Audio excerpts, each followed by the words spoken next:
The night Alara Quinn saved a dying man in the parking lot of a 24-hour diner, she had no idea she was saving the most dangerous man in Harwick City. She didn't know it. She just saw a man slumped against a dumpster in the rain, blood soaking through the side of his jacket, and she did what she always did. She acted before she thought. That's who Alara Quinn was. 22 years old, $4 tips, worn-down sneakers, and a heart that hadn't learned when to look the other way. The man she dragged inside that night, the man she pressed a dish towel against until her hands went numb, was Sullivan Crane. And Sullivan Crane didn't just run Harwick City. He owned it.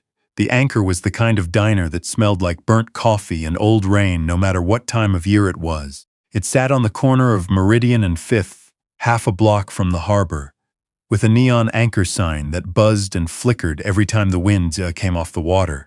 Alara had worked the overnight shift there for going on 3 years. She knew every crack in the linoleum, every customer who ordered the same thing every week, every lonely person who came in at 2 in the morning just to sit somewhere that wasn't silent. She was clearing table 4 when she heard it, a sound like something heavy hitting the side of the building. Not a crash, more like something giving up. She set down her tray, looked at Patrice, the other waitress on shift, who was already shaking her head. "Don't," Patrice said. Alara pushed through the back door anyway. The rain was coming down hard and the alley was dark except for the light bleeding out from the kitchen window. She almost didn't see him. He was wearing black, jacket, shirt, everything. And he was sitting propped against the dumpster like he'd meant to end up there, like it was a decision he'd made. But his head was tilted at an angle that said the decision wasn't entirely his anymore. She crossed the alley in 6 steps. He was breathing. That was the first thing she checked. His breath came in shallow, ragged pulls, and when she put her hand against his side, it came away wet and dark. "Hey," she said. "Hey, look at me." His eyes opened. They were gray, the color of the harbor on a cold morning, and even half-conscious, even bleeding out behind a diner, there was something in them that didn't ask for help, something that had never had to. "Don't call anyone," he said. His voice was low and steady in a way that didn't match the rest of him. The blood, the rain, the fact that he was clearly not supposed to be here, alive, in an alley on Meridian Street. "Sir, I said don't call anyone." He looked at her then, really looked at her, and something passed across his face that she couldn't name. "Please." Alara Quinn was not the kind of woman who responded well to being told what to do. But something in that please, something quiet and unused, like he didn't reach for that word often, made her pause. She looked at the wound. She looked at the door. She made a decision she would spend the next several weeks alternately regretting and being grateful for. "Can you walk?" she asked. He could, barely. She got him through the back door and past the kitchen before Franco, the overnight cook, could look up from the grill, and she sat Sullivan Crane down in the supply room on a stack of linen boxes and pressed a clean dish towel against his side and told him to hold it there. He held it. He watched her while she worked, not the way most men watched her, not the way customers looked at her across tables like she was a prop in their evening, but carefully, like he was recalculating something. "What's your name?" he asked. "Alara. You work here every night?" "Most nights." She pulled the towel back to check the wound. It was bad enough to need stitches, not bad enough to kill him if it was cleaned and wrapped, and he didn't move around too much. She'd taken a first aid course at the community center 2 winters ago. She hadn't expected to use it like this. "What happened to you?" "Business disagreement," he said. She looked up at him. He looked back at her with those gray eyes and didn't elaborate. She wrapped the wound. She didn't ask more questions, not because she wasn't curious. She was burning with it, but because something told her that the answers were the kind that couldn't be unknown. And Alara had worked hard to build a life that was small and manageable and safe, and she had the instinct already that this man was none of those things. When she was done, he sat there for a moment and looked down at her hands. "You did this before?" he asked. "No, you're good at it, thank you." She gathered the bloody rags. "There's a side exit through the storeroom. It lets out 2 blocks south if you need to, not be seen." He was quiet for a second. Then, "Why are you helping me?" Alara thought about it. She actually thought about it, which was the kind of thing she did that drove Patrice crazy. Because you needed help, she said. And because you said please. Something changed in his face then, just slightly, like a door swinging open a half-inch before someone caught it. He left through the side exit. She didn't see him again for 6 days. The man who came into the Anchor the following Tuesday at 7 in the evening didn't look like anyone who had ever bled in an alley. He was wearing a dark suit with no tie, and he sat down at the counter like he'd been sitting at that counter his whole life, and he ordered black coffee and a piece of the apple pie that Alara had told him about in passing. She hadn't even realized she'd mentioned it, and he waited. She almost dropped the coffee pot when she saw him. "You're supposed to rest," she said. "I rested." Sullivan Crane looked at her without blinking. "Sit down. I'm working. I'll wait." He did wait. He sat at that counter for 2.5 hours, drinking coffee slowly, watching her work, and when the dinner rush finally thinned out and she sat across from him in the last booth by the window, he slid something across the table. An envelope. Thick, white, with her name written on it in handwriting that was surprisingly careful for a man who ran the city's most feared criminal organization, though she didn't know that yet. "What is this?" she asked. "Open it." Inside, a cashier's check for $15,000. Alara stared at it for a long time, long enough that Sullivan Crane shifted slightly in his seat, which she would later understand was the equivalent of anyone else fidgeting wildly. "I don't want this," she said. "It's not charity," he said. "It's payment for the risk you took." "I didn't take a risk.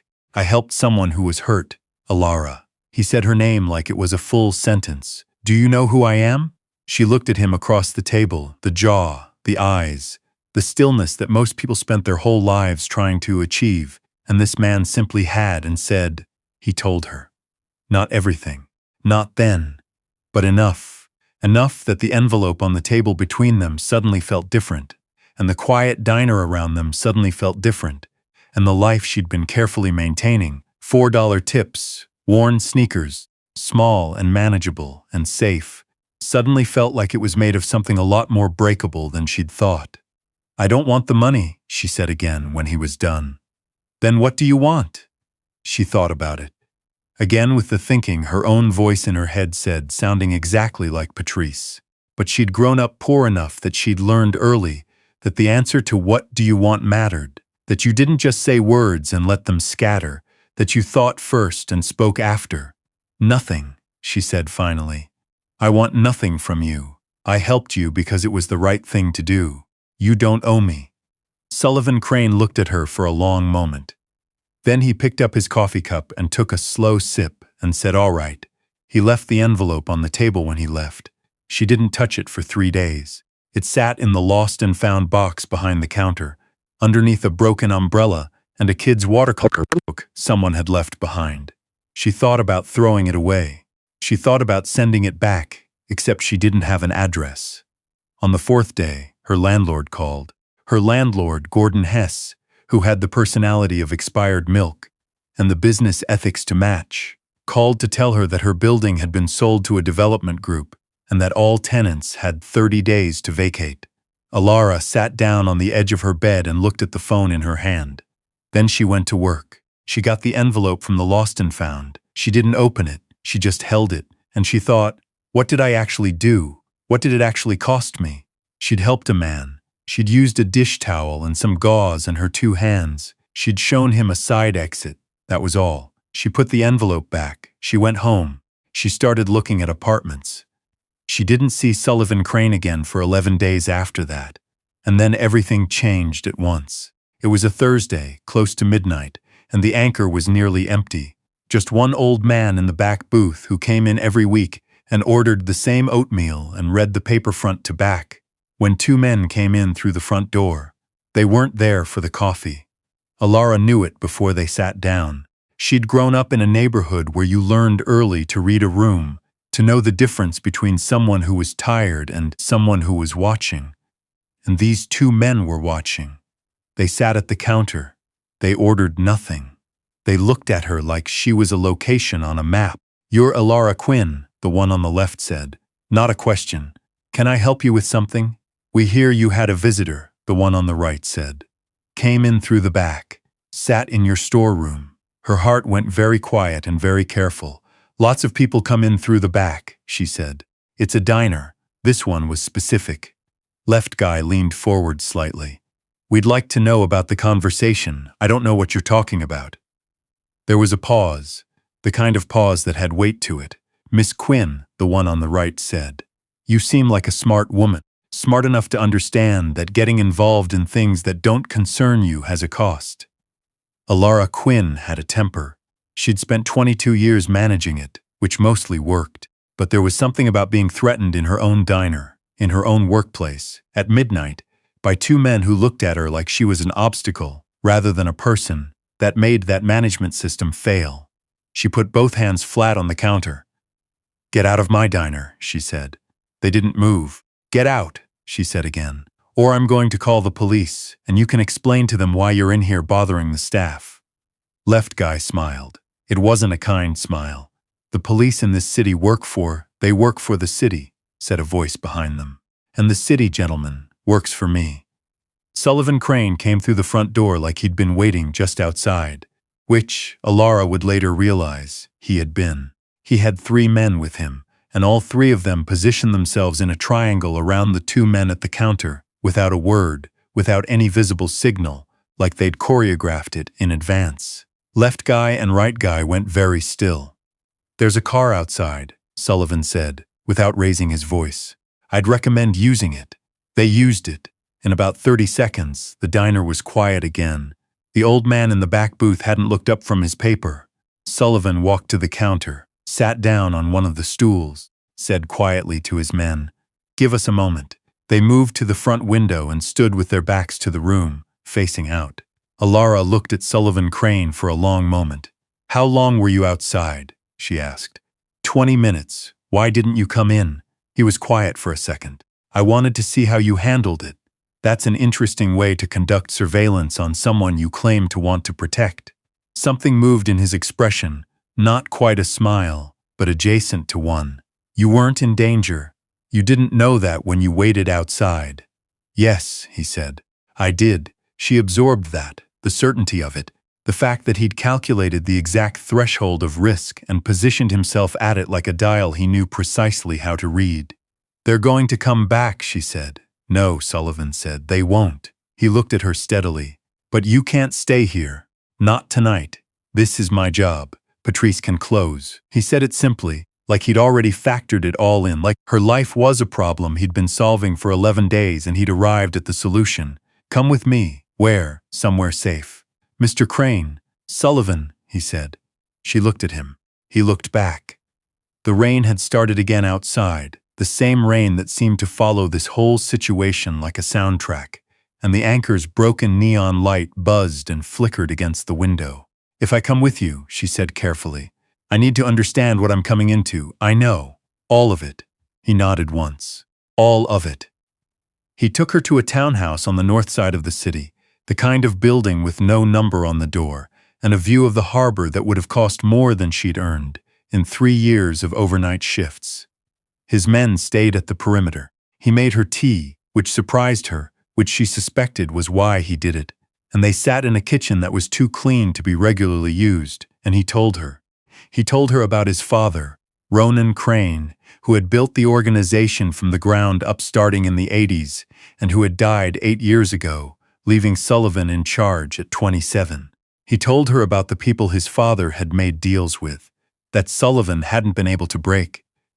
Men like Elias Drummond, whose people were the 2 men who'd come into the diner, who had decided in the last several months that Sullivan's operation was something they wanted to absorb. He told her why he'd been in that alley. A meeting gone wrong, an ambush he'd half expected and half underestimated, and a wound he couldn't take to a hospital because the emergency rooms in this city reported certain kinds of injuries to certain kinds of people, and he couldn't afford for Drummond's network to know he'd been hurt. He told her all of it like he was reading from a document, like the words had been organized in advance, like he'd decided before he walked through that kitchen door exactly how much to reveal, and he'd made peace with the quantity. And then he stopped, and he looked at her across the table. You have questions, he said. 100, she said. Ask. Why did you come back to the diner? He looked at the table for a moment, then at her. Because I've been in this life since I was 17 years old, he said. And in that time, there have been exactly two kinds of people. People who knew who I was and wanted something from me because of it, and people who didn't know who I was and were afraid of me anyway. A pause. You were neither. Alara was quiet. You helped me because I was a person who needed help, he said. It's been a long time since someone did something for me without the calculation. She understood that. Not in the way he lived it, not with the weight of an organization and enemies on every side, but she understood the particular loneliness of being seen as a function rather than a person. She'd been a waitress long enough to know what it felt like to be furniture. The check, she said. The 15,000. I stand by it. I don't want it. Then I'll donate it somewhere you care about. He said it without flinching, and she believed him. What do you care about? The question surprised her enough that she answered it honestly. There's a community center on Decker Street, she said. They run after-school programs, hot meals. They're about to lose their lease. She stopped. That's not why I didn't help you two. I know, he said. I know that. The community center on Decker Street received an anonymous donation 3 days later, large enough to cover the lease, large enough to cover renovations and 2 staff salaries for a year. Alara found out about it from a flyer in the window when she walked past. She stood on the sidewalk outside for a long time in the November cold, looking at the word anonymous. She thought about Sullivan Crane's handwriting. Careful, precise. She thought about the way he'd listened to her, not impatiently, not politely, but actually listened, tracking every word like it was data he intended to keep. She thought, I am in so much trouble. The trouble arrived faster than she expected. Elias Drummond's people knew who she was now. Sullivan told her that directly, 2 days after the donation, when he appeared at the end of her shift, not inside the diner this time, waiting across the street under the blue awning of the insurance office, and walked with her the 4 blocks to her apartment building, and told her what his intelligence had found. They knew her name. They knew her address. They didn't know yet what she was to Sullivan, which, Alara noted to herself, was a category that hadn't been defined, but they knew she'd helped him and they believed in collective leverage. I want to move you, Sullivan said. I'm not leaving my apartment, Alara. I have a life, she said. I have a job and a lease and I'm not a piece on your board, Sullivan. I don't move because the situation requires it. He stopped walking. She stopped too. They stood on the sidewalk and looked at each other in the November dark, and for the first time since she'd met him, she saw something behind the gray eyes that wasn't calculation. Something that was closer to frustration, and closer still to something that looked, unexpectedly, like fear. Not for himself. For her. I need you to be safe, he said. It came out with less precision than everything else he said. Rougher. Like it had bypassed the organizing mechanism entirely. She looked at him for a long moment. Then help me be safe, she said. Don't just move me around. Help me. He thought about it. Which was, she was learning, a real thing he did. Not a performance, not a delay tactic, but actual processing the same way she thought through things before she spoke. She recognized it in him, and it did something strange and inconvenient to her chest. All right, he said. What followed was 3 weeks that Alara would never be entirely able to explain to anyone who hadn't lived them. Sullivan put 2 people outside her building, discreet enough that her neighbors didn't notice. He picked her up from work 3 times, not making a production of it. Just there when she came out the back door, which she was starting to understand was how he operated. Present before you'd registered that you needed him to be. He explained the structure of Drummond's organization to her in terms she could follow, not because she needed the information, but because she'd asked, and he didn't condescend. And he came into the Anchor twice more, sat at the counter, ordered the black coffee and the apple pie, waited for the rush to thin. They talked. Not about the organization, not about Drummond, not about the logistics of keeping her safe, just talked. About the city, about what she wanted to do when she stopped waiting tables, which was become a paramedic, which she'd deferred twice for money reasons. About the harbor, which he looked at every morning from that too-clean kitchen, and what he thought about before the day started. About his father, Ronan, who'd been a brutal man in most ways, but who had nevertheless read to Sullivan every night until he was 10, and who Sullivan neither defended nor dismissed, just held in the complicated way you hold people who've shaped you in both directions. She told him about her own mother, Delia Quinn, who'd worked the overnight shift at a textile factory for 20 years and who'd told Alara that the only thing you couldn't outsource was showing up, and who'd died of a stroke when Alara was 19 and left her with the sneakers and the instinct and not much else. Sullivan listened, all of it, the same way he'd tracked her words the first night, keeping everything. The evening she told him about her mother, he was quiet for a while after. Then he said, "She sounds like someone who understood what actually matters." "She did," Alara said. "You're like her." She looked at him. "The way you make decisions," he said. "It's not reckless. It just looks that way to people who factor too much in." He turned his coffee cup in both hands. "My father called it moral velocity. Moving in the direction of what's right before the fear catches up. Moral velocity."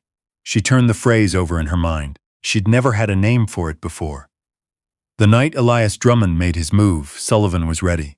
It was a Friday, past midnight, and Alara was doing her final sweep of the tables when she saw the two men come in. Different men from last time, smarter looking, better dressed, the kind of people whose danger was quieter. They sat down, they ordered. She took their order without any visible hesitation, went into the back and sent the text message Sullivan had given her a number for. Now, what happened in the next 11 minutes, she only understood in fragments. 3 cars. Sullivan's people moving through the block in a pattern she couldn't see, but could feel, the way you feel weather changing. The 2 men at the counter receiving a phone call, both of them simultaneously, and both of them going very still and very pale, and one of them looking toward the door. Sullivan came in. He didn't look at her. He walked directly to the men at the counter, said something to them that she couldn't hear, and they left, quietly, quickly. He turned around then, and he looked at her, and some of the precision in his face had gone, and what was left was something exhausted and something else she hadn't seen before, something unguarded, something that had come loose. "It's done," he said. "Drummond's agreed to terms. It's done."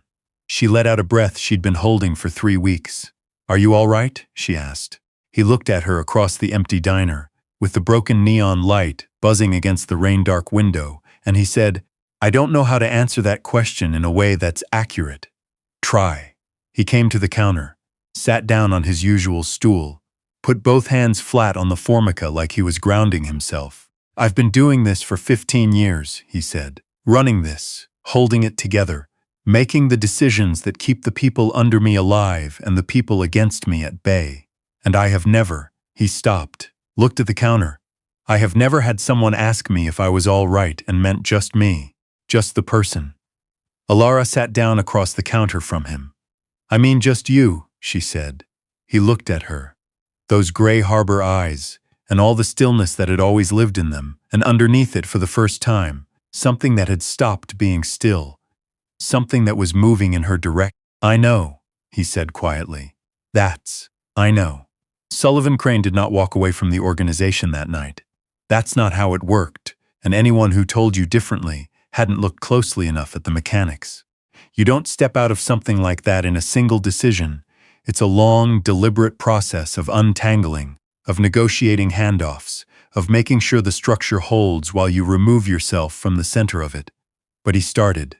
That night, he had a conversation with a man named Beaumont who'd been his second for 7 years and who Sullivan said had been waiting to be asked to lead.